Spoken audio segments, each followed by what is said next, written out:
I believe that it was something that had to be done, and right or really wrong or horrible or not, it was our duty to perform these acts because he felt they had to be accomplished. 30 years ago, Leslie Van Houten played a starring role in the deaths of Leno and Rosemary LaBianca. Tomorrow, she'll be in front of a parole board for the 14th time. Welcome back to Court TV, everyone. I'm Nancy Grace.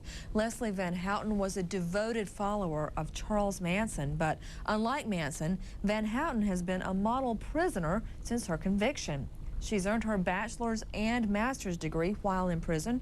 Tomorrow, we'll find out if that's enough to earn parole, or if the brutal nature of those murders will influence the board to keep Van Houten behind bars. Here's Tim Sullivan with a Court TV special look at Leslie Van Houten. Tex handed me a knife and he said, do something.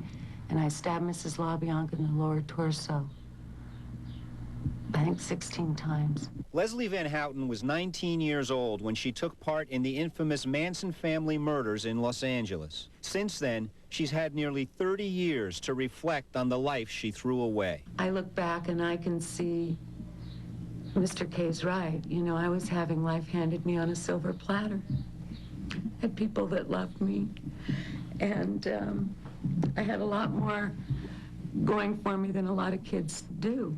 Van Houten grew up in Arcadia, California, where she was the local high school's homecoming queen. She's had other good opportunities in her life, and she's turned away from them and turned towards evil. The evil that attracted Van Houten and some 24 other young people was Charles Manson. Everyone says that I was the leader of those people, but I was actually a follower of the children because, like, I never grew up. A charismatic ex-convict, Manson convinced his drugged-up followers that he was God or Satan.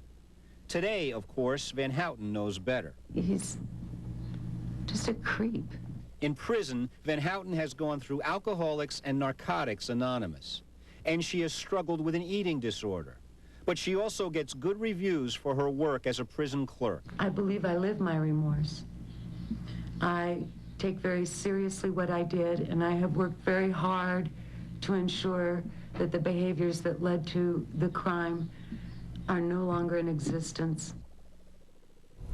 Leslie Van Houten, again, everyone, faces her 14th trial. Van Houten seeks is for her role in the notorious Manson family murders of 1969. Van Houten was 19 years old when she and other followers of ex-convict Charles Manson went on a killing spree in the suburbs of Los Angeles. I cut people and I shoot them, and I do whatever I have to do to survive in the world I live in. When the violence ended, 7 people had been butchered. Van Houten was convicted of murder for the deaths of Rosemary and Leno LaBianca. She was convicted of conspiracy in the killing of actress Sharon Tate. Mrs. LaBianca was stabbed 42 times. Anywhere from 16 to 20 of those wounds were inflicted by Miss Van Houten. Van Houten has been in prison for nearly 29 years. By all accounts, she's been a model inmate. While in prison, she's gone through Alcoholics Anonymous and earned a college degree. I think the best way I can show remorse is to be the best person I can today and not save it for special people or, you know, it's the only way you can atone for something that's happened. The Manson family murders have generated sensational media coverage for 3 decades. Perhaps that continuing fascination with Charles Manson is one reason that Leslie Van Houten's perennial bids for parole have always been denied. I'm very sorry that people still continue to give him attention, that his only danger is in the attention he's given. If he were ignored and left alone, he would probably just fade away. It's unlikely that Manson will ever be forgotten, but Van Houten has not given up. At her last parole hearing in 1998, she was told to try again in just 1 year. She seemed to take that as a sign of hope. It'll be a 1-year denial. 1 year? 1 year. The panel finds what I'd like you to do for the next 1 year is to remain disciplinary free. Thank you. To continue to upgrade in any vocation or education that you can possibly get into. I remember, as clear as a bell, bringing that hearing to you guys live last year in 1998. Now, 1 year later, Leslie Van Houten back before the same California Parole Board. Let's take a brief look back at that 98 hearing. Here, Parole Commissioner Manuel Ortega questions Leslie Van Houten. All right. Thank you. The purpose of today's hearing is to again consider your suitability for parole. In arriving at a decision, we're going to consider the commitment offense, your prior criminality, and your social history, as well as your behavior since your commitment. Now, we have reviewed your central file and the prior transcripts, and we'll first give you an opportunity to make any corrections or clarifications to the record. Then what we're going to do, Ms. Van Houten, I'm going to incorporate by reference from the decision of the hearing that was held 2 years ago. That was on. All right. Thank you. The purpose of today's hearing is to again consider your suitability for parole. In arriving at a decision, we're going to consider the commitment offense, your prior criminality, and your social history, as well as your behavior since your commitment. Now, we have reviewed your central file and the prior transcripts, and we'll first give you an opportunity to make any corrections or clarifications to the record. Then what we're going to do, Ms. Van Houten, I'm going to incorporate by reference from the decision of the hearing that was held 2 years ago. That was on 4/30/1996. That was pages 1 through 5. Simply what that means is we're not going to read into the record the offense. I know that you went through that the last time with Mr. Giaquinto, but you should have. A statement of fact? Yeah, well, it's the decision summary itself. There is a short statement of facts in there as to why you were in prison.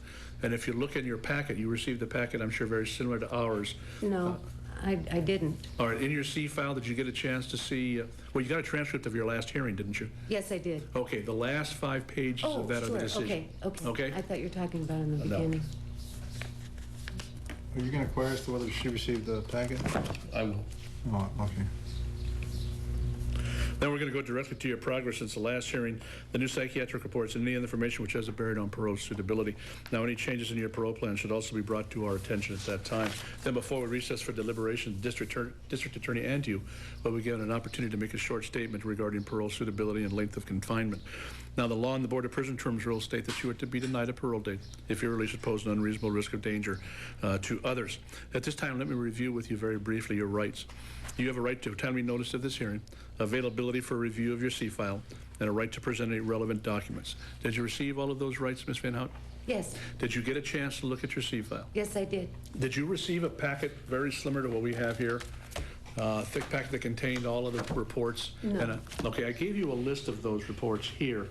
I noticed at the last hearing when you had 2 years ago, Mr. Giaquinto asked the same question, and your response was the same, that you didn't receive that full packet, but you did get an opportunity to look at all those reports because all of that material is contained in your C file. You got a chance to look at your psych report, I'm sure. Did you read that was written by Dr. McDaniel? Yes, I did. Okay, how about your board report? Yes. Okay, so you've seen all of that material. Yes. Is there anything on there that you're not aware of? No. Okay, thank you. Let me take that and we'll pass that on to the Deputy District Attorney. I've seen everything. All right, thank you. One of the rights that you didn't get to exercise prior to today, that was a right to an impartial panel. Do you have any objection to any member of the panel seated before you today? No, I don't. Okay. Before we go on, I wanted to be sure, the last hearing that you had, you were not represented by an attorney either. Is that correct? Yes. And I know, again, referring to Mr. Giaquinto's questions at that particular time, he asked you about it, and you just felt that you could represent yourself better than, or at least as equally as well as you could with an attorney. Is that correct? Yes. All right. And you still don't see a need for an attorney?